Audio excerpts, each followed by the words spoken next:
Thank you for joining us for CBN NewsWatch. I'm Ephraim Graham. Ahead today, a hero with a handgun stopping a potential mass shooting. An armed civilian taking action after a man with a rifle opens fire at a shopping mall food court in Indiana. The shooter is deceased. How one person with a gun prevented a potential mass tragedy.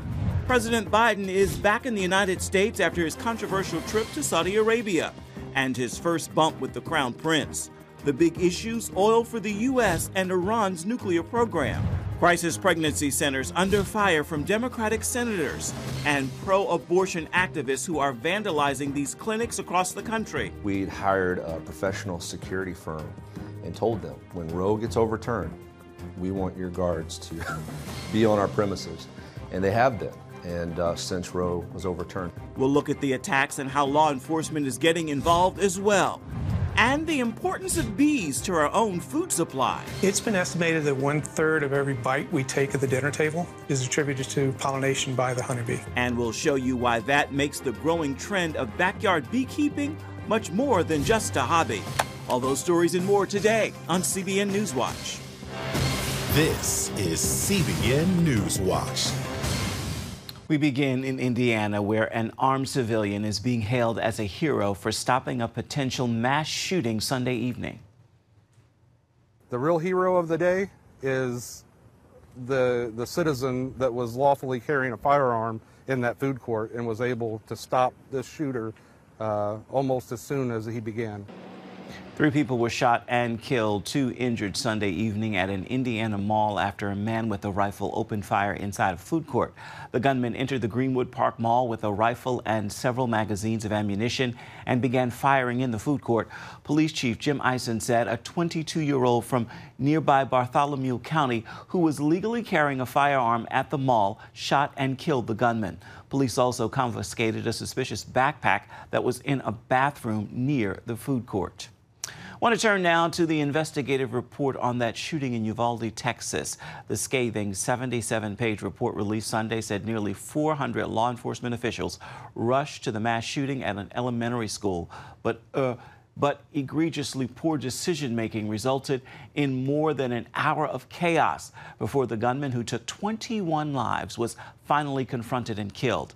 The scathing 77-page preliminary report from the Texas House found that while there was a small army of law enforcement responders at the school that day, there were, quote, systematic failures on every level. If there's only one thing that I can tell you is there were multiple systemic failures. The report concluded law enforcement responders failed to adhere to their active shooter training, and they failed to prioritize saving innocent lives over their own safety. A federal judge has temporarily blocked a transgender directive issued by the Biden administration that would have prevented transgender students and workers, would have allowed them to use bathrooms matching their gender identity. The administration's directive also allowed transgender athletes to join sports teams corresponding with their chosen genders rather than their gender at birth. The judge's action came in a case brought by 20 Republican state attorneys general. President Biden is back in Washington after a 5-day Middle East trip to Israel and Saudi Arabia. As Chris Mitchell now reports from Jerusalem, he leaves behind a region at a dangerous geopolitical crossroad. During the Saudi Arabian leg, President Biden emphasized the U.S. commitment to the region. He talked of wanting to prevent Russia and China from filling a Mideast vacuum he admits the U.S. created. But let me conclude by summing all this up in one sentence. The United States is invested in building a positive future in the region in partnership with all of you, and the United States is not going anywhere. A question from the beginning was, how would the president deal with Saudi Crown Prince Mohammed bin Salman, who he believes murdered journalist Jamal Khashoggi? The answer came in a fist bump, a picture seen around the world. Do you regret the fist bump, Mr. President? Why don't you guys talk about something that matters? I'm happy to ask for questions that matter. Despite this awkward relationship, part of Biden's wish list included asking the oil giant to produce more, hoping it would lower the price of gas in the U.S. The kingdom had announced it increased its maximum production capacity to 13 million barrels a day. The kingdom has no spare capacity to increase production beyond that. The greater issue for the region, however, is Iran's growing nuclear program and uranium enrichment. We call on them to comply with international law, to not interfere with the international affairs of other nations, to cooperate with the International Atomic Energy Agency, and to fulfill its obligations in this regard. Biden sees diplomacy as the best solution to stop Iran's nuclear program, although for some in Israel, that's not good enough. Certain key people in the IDF were really, as they say, freaked out by Biden's unwillingness to do anything at all to prevent Iran from putting nuclear weapons together and deploying them against Israel. Foreign policy analyst Carolyn Glick calls the Biden administration backward as it confuses friend and foe. Iran is an enemy of the United States that seeks its annihilation. And on the other hand, Saudi Arabia has been an American ally for 80 years. So it doesn't make sense why the Biden administration would want to give some sort of, celebrity discount to Iran and treat Saudi Arabia so harshly when the former is America's enemy and the latter is America's ally. As for Israel, with a caretaker government and upcoming elections, Glick says this is a dangerous season. We're in a very difficult and trying time right now, and we just have to hope for the best and hope for the best in terms of the election so that we'll get, hopefully, again, more competent leadership elected and into office in 4 months. And we have to hope that we'll be able to weather this very dangerous storm. Chris Mitchell joins us now from Jerusalem. Chris, since President Biden left the region, what are some of the leaders of Iran and Israel saying now? Well, Ephraim, there's saying a couple of things, and that's why Carolyn Glick said this is such a dangerous time. First of all, the senior aide to Ayatollah Khamenei, he said they had the technical means to produce a nuclear bomb, but they haven't decided to do so. He also said that uranium, they just took a few days to enrich it to 60%. Now they could easily produce enriched uranium, and what that is weapons-grade uranium. Weaponization, putting an actually nuclear device on a missile may take a year or two, but still the decision is up to them to make if they want to make a nuclear weapon. He also said they've conducted several drills to strike deep into Israel in case Israel targets Iran's sensitive facilities, meaning their nuclear facilities. One other thing they've done, Ephraim, they've sent armed drones to Russia. And the other thing he said is their ballistic missile program, which has not been part of the nuclear negotiations, he said that's off the table. On the other hand, the IDF chief of staff, his name is Kohavi, he said last night they're preparing a military option against Iran's nuclear program. He said that's a moral obligation, and he said a national security commandment. And he said right now the IDF is preparing, as he said, quote, energetically to attack Iran. And he said that this attack is the center of their preparations, and they have a number of operational plans. So you have, on the one hand, Iran saying they can get a nuclear device. You have the head of the IDF saying that they're against a nuclear Iran. And they're also against the nuclear deal. And in terms of that deal, Ephraim, the latest talks they were held in Doha, Qatar, they ended with no resolution. Chris, how have other nations in the region reacted now after the president's visit? Well, Ephraim, this is very, very important development, and it jeopardizes the Abraham Accords. The UAE and Saudi Arabia, they're distancing themselves from this nuclear pact that they had talked about in the region. The UAE actually says it's going to maybe send an ambassador to Tehran.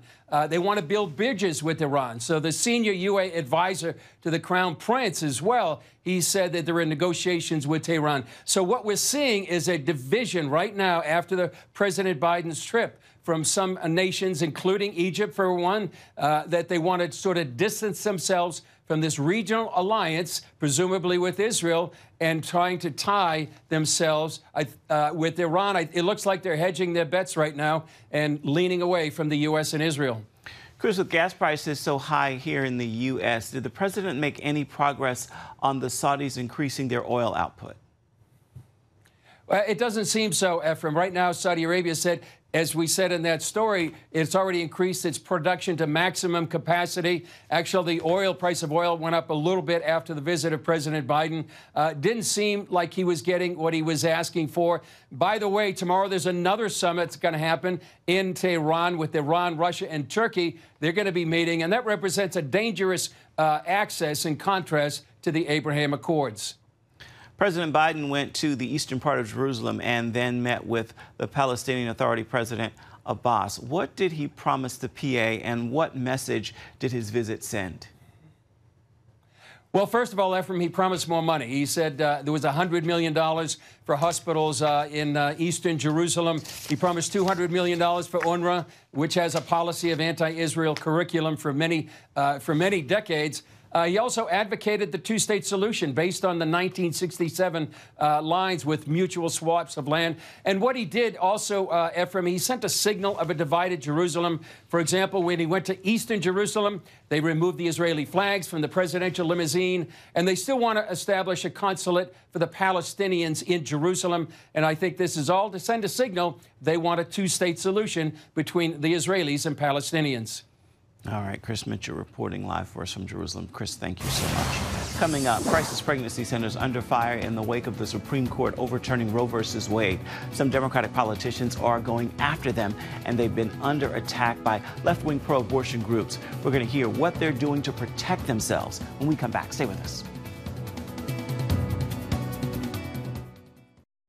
The political battles over abortion in Washington have turned to crisis pregnancy centers. Democratic Senator Elizabeth Warren called them deceptive and urged federal and state governments to take action against them.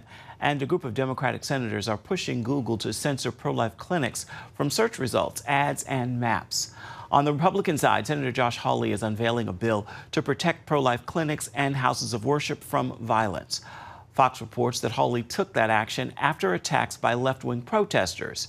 As Charlene Aaron shows us, U.S. crisis pregnancy centers have been doing what they can to protect themselves as well. Pregnancy centers nationwide remain on high alert due to attacks and threats following the court's decision on Roe.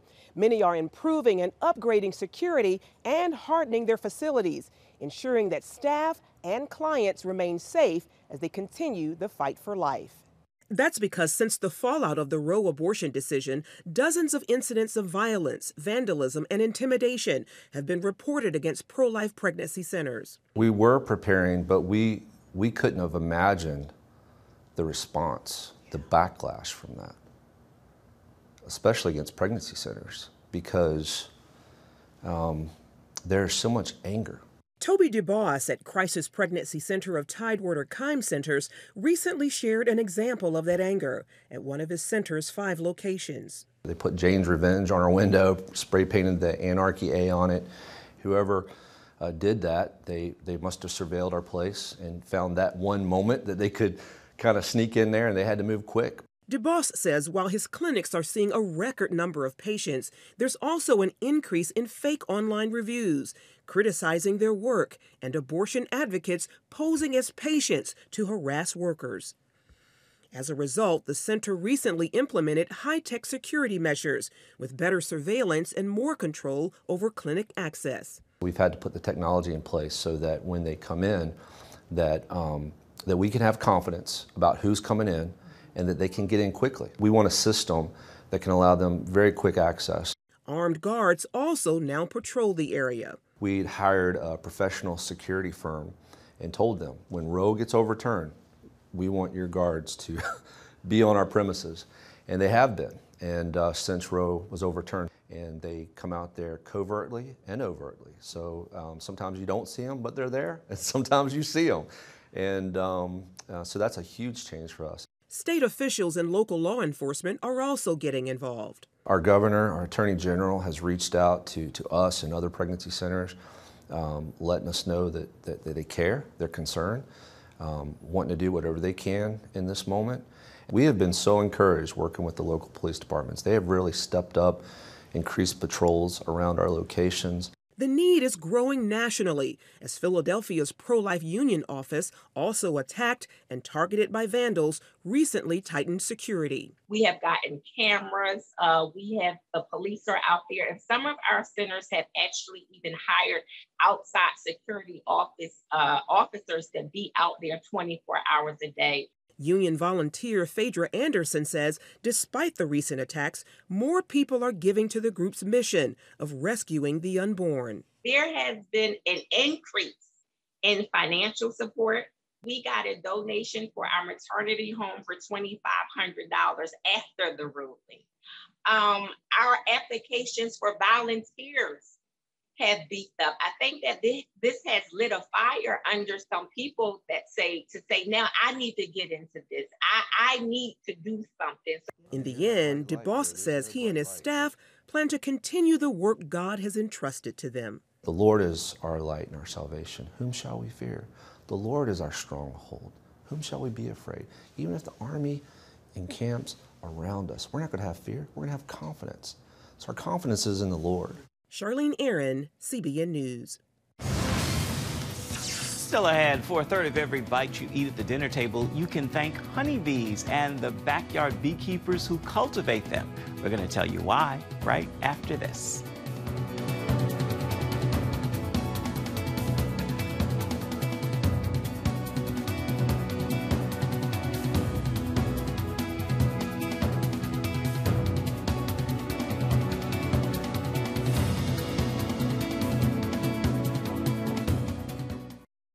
One third of every bite we take at the dinner table is made possible by the pollination of honeybees. They're crucial to our food supply, and that makes the growing trend of backyard beekeeping much more than just a hobby.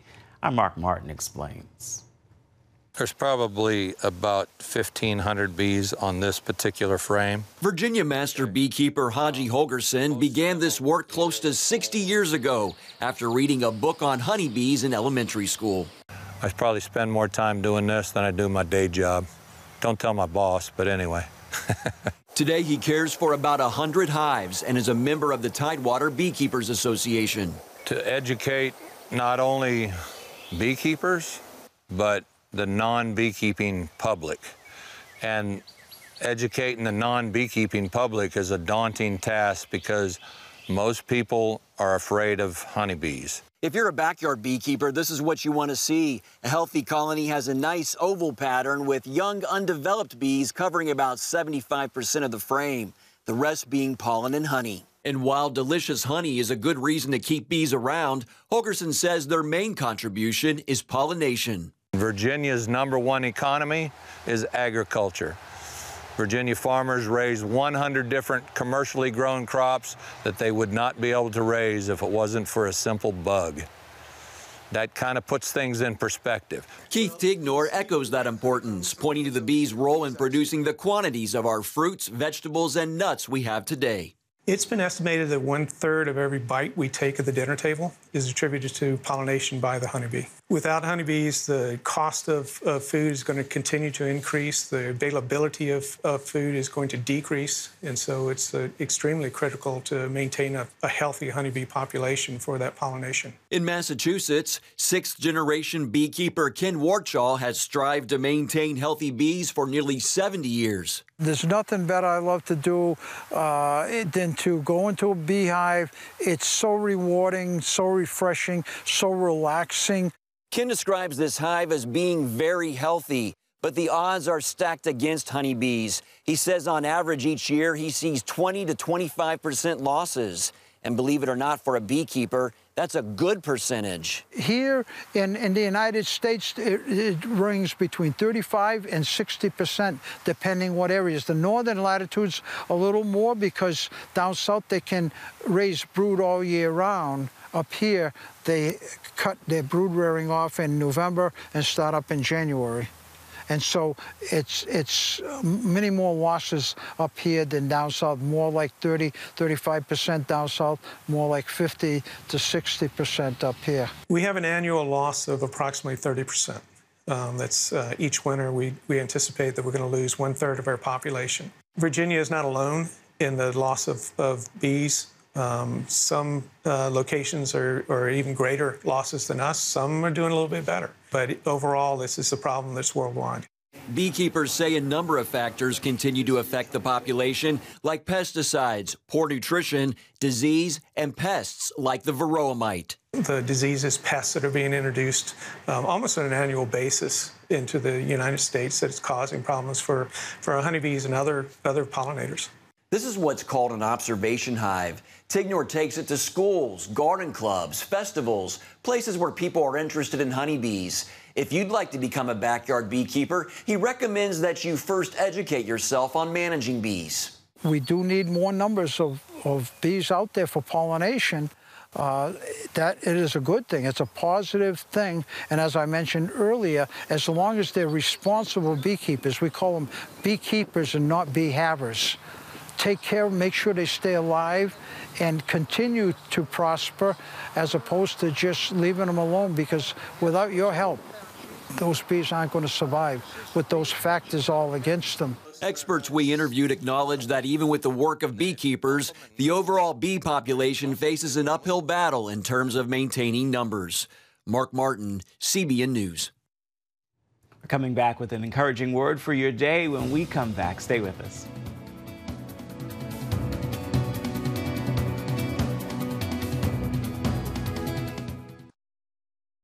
Time now for your Monday motivation, and today I want to leave you with this thought to move through the day and even through the week. Not everyone is going to like you or the God in you, but that's not your problem. And remember, your enemies may bring the heat, but they can't bring defeat. In Christ, you are victorious every time. And as I've said before, you're either winning or learning, but you're never losing. Win some, learn some, and make this a marvelous Monday. That is going to do it for this edition of CBN NewsWatch. Remember, you can always find more of our programs on the CBN News Channel at any time, as well as online at cbnnews.com. We would love to know what you think about the stories you've seen here today. You can email us. The address is right there on your screen, newswatch@cbn.com. You can also reach out and touch us on Facebook, Twitter, and Instagram. We would love to hear from you. Hope you'll join us again right back here, same time tomorrow. Make it a marvelous Monday, everybody. Bye-bye.